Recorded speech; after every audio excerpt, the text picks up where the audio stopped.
Hey everybody, good evening. Welcome to my beautiful jungle cabin in southeast Ecuador. This is cabin update number, I don't know, it's maybe 12 or 14. There's not going to be a 13 because that's unlucky. Remember when I was a kid, the school buses, there was never a bus number 13, it always skipped. And I was like, why mom? And she was like, oh, you know, some parents are superstitious and they don't want their kids to be on bus number 13. So anyways, this is cabin update number something. As you can see, the floor is entirely installed using this beautiful exotic tropical hardwood that we have access to here thanks to living in the middle of the Amazon rainforest. This is a type of wood called Huropillo. I don't know how well the color quality is in this video, but it almost has kind of like a brownish but almost purplish color.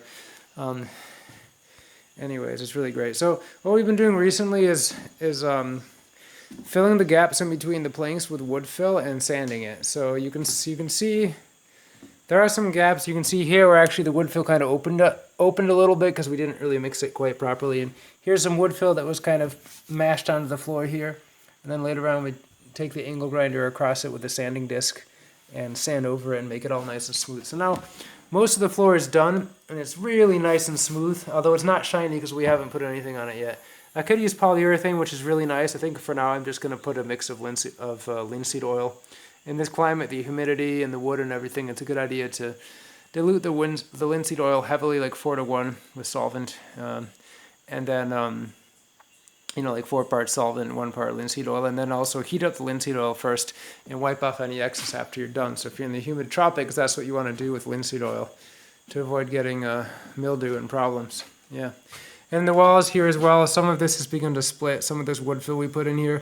But most of the wood fill is great. Like up here, it's fine. Most of the wood fill is done great. And really what we're doing here, there's this like plastic wood fill product, this stuff they call masilla. It's basically like Bondo. And we could use that entirely and it's great, but the problem is it's expensive. So we take that and we mix it with just basically Elmer's glue and also the fine sawdust from this type of wood. And then we use the sawdust so that it has the exact same color, because otherwise the wood fill has a different color from the wood and that just looks weird. You can see here the wood fill here has a very similar color to the wood, and once we sand this, you're barely even going to notice it. This is basically like a Elmer's glue that comes in gallons, and so we mix that with the expensive Bondo-like wood fill material and the fine very, very fine sawdust it has to be. And that way that mixture goes for a very long time. Works pretty well. Yeah, also we obviously filled all the screw holes. You can see you don't see any nails here, right? These are all little screw holes that have countersunk screws in them. And then the wood fill is over them, and then we sand it over that. Some of them have to be redone a little bit, but most of them look really nice. So that's how it's looking. It's really great.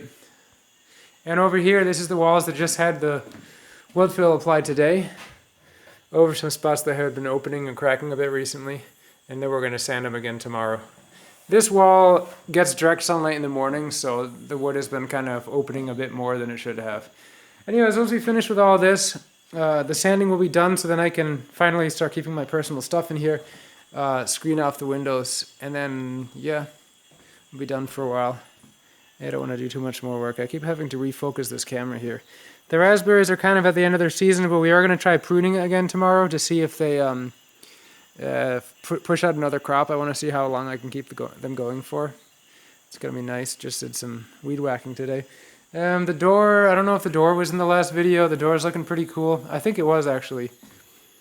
No, I think I made a separate video just about the door and I posted it like just on the Fruit Haven chat room or something. So I don't remember actually making a YouTube video with the door in it. So I've got a couple nice slider bolts here. So people can't break in the door, they have to climb it right in through the open window that has nothing on it. And then a deadbolt here. So yeah, the guy that did the doors was pretty good. It's looks good and it closes really well. It fits well in the frame.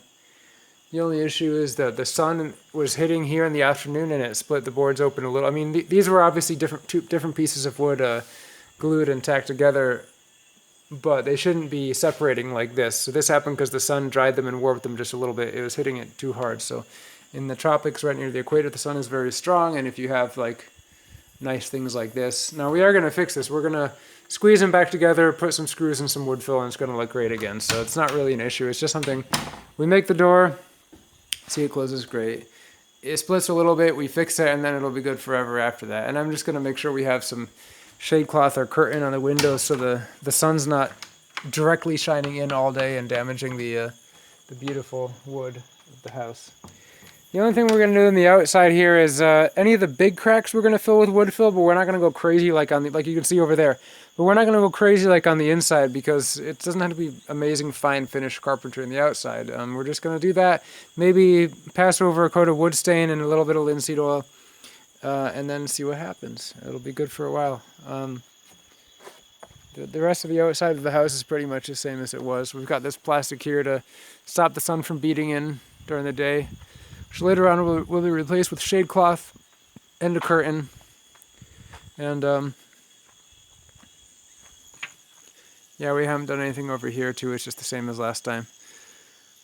So that's all I got for now, folks. The house is coming along. I'm really just gonna call it done once we finish with the wood treatment of the inside and the outside, and then put some shade cloth on the windows for now, and some galvanized mesh so no one can break in. Not like anyone would ever even try, but you know, rather be safe than sorry. And it's gonna be done, and it's gonna be great. Eventually we'll do improvements and do other stuff, and then I'll build another room on over here someday. You know, someday. I'm gonna have to put the bricks on the entrance as well, but that'll be like the final finishing touch. Anyways, Amazon Fruit Festival tickets have just started selling. It's like someone just opened the floodgates, just turned a switch, all of a sudden, bam, ticket. So if you want like a cabin or a room at the Fruit Festival, the Amazon Fruit Festival, which is in Ecuador from January 17 to 23, this coming January, you got to buy your ticket now because rooms tend to sell out before the tents. Now there's going to be almost unlimited tent spots. No, not unlimited, but we have a cap, of course. But if you really want a room, you should buy your ticket soon. Go to AmazonFruitFestival.com. Otherwise, they're going to be sold out. I think you can use the discount code Plant a Tree to get, I forgot how much money off, $25 or $50 off or something like that. Honestly, I should remember this stuff. It's kind of important.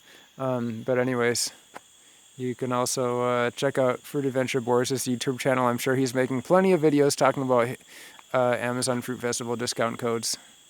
So yeah, for some reason a lot of people from Britain coming to the Fruit Festival. I don't know why.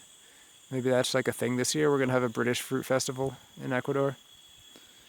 Anyways, check it out, AmazonFruitFestival.com. And the place where I live right now is Fruit Haven Eco Village at fruithaven.org.